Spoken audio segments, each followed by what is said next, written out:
Hello, students. This is Saxon Algebra 2, Lesson 30D. It's on pages 137 and 138 of your textbook, and the title is Corresponding Interior and Exterior Angles.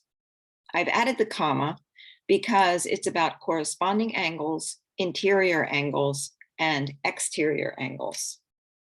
We already know about corresponding parts because we've used that term with respect to similar triangles.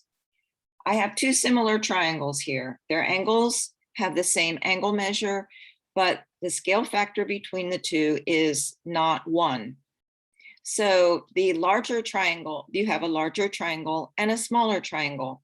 And I've marked a corresponding angle in red because that angle is a corresponding angle because it's in the same place in both triangles. And I've also marked a corresponding side with a green bracket because that side is in the same place in both triangles. Well, corresponding angles in this lesson refer to angles that are formed with parallel lines and a transversal. So here we have two parallel lines cut by a transversal, and we see two pairs of corresponding angles.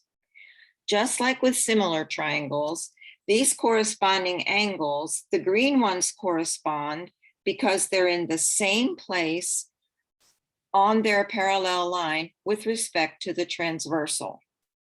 They're on the left side of the transversal, but one makes an angle with the bottom parallel line and the other makes an angle with the top parallel line. In the same way, the red angles are corresponding angles because they're on the same side of the transversal, but one makes the angle with the bottom parallel line and the other one makes the angle with the top parallel line. So these are corresponding angles, and corresponding angles are equal. Now, to continue with this lesson, we've got to go all the way back to lesson 1, where we learned this postulate. Given two or more lines that are parallel, if a transversal is perpendicular to one of the lines, it is perpendicular to all of the lines. And I show that right there. I have 3 parallel lines and 1 perpendicular transversal. And indeed, it is perpendicular to all 3 parallel lines. At some point, we're going to be able to prove that, but we're not quite there yet.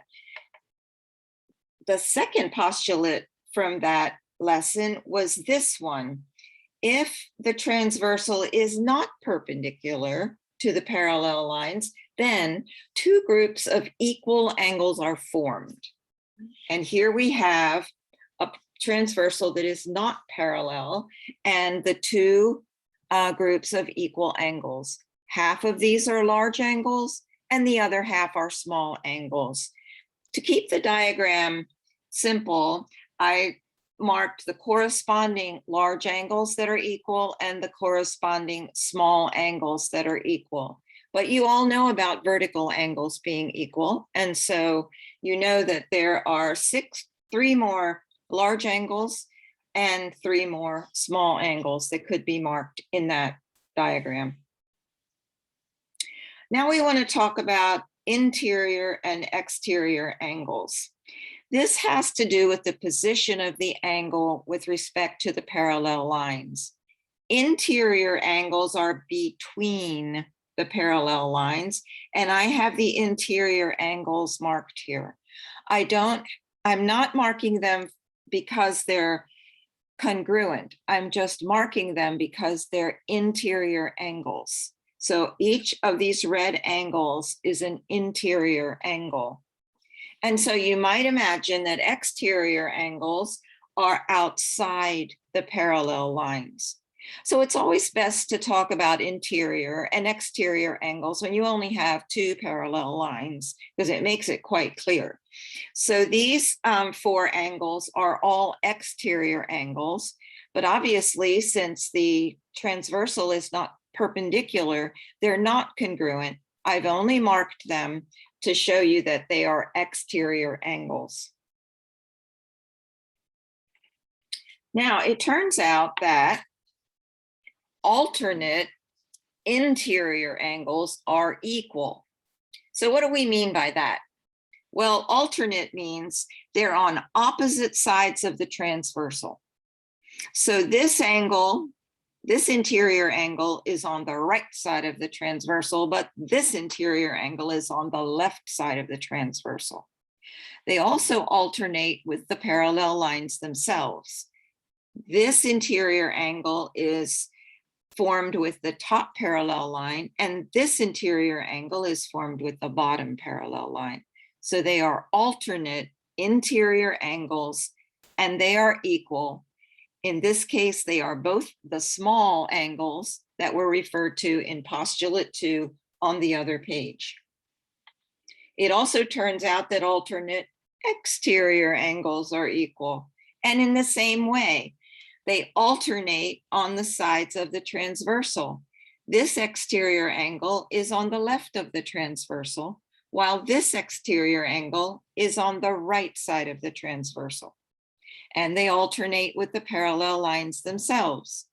This exterior angle is formed with the top parallel line, but this exterior angle is formed with the bottom parallel line. But they are equal. Alternate exterior angles are equal. And you can see they're both large angles formed with the transversal. So you have corresponding angles. That would be the corresponding angle to this exterior angle would be on the same side of the transversal, but formed with the bottom parallel line, and they would be equal. And then you can see that this alternate exterior angle is simply its vertical angle. I hope this video helped you to master this section of lesson 30. Lesson 30 is very important to our study of geometry that's tucked into every Saxon algebra course.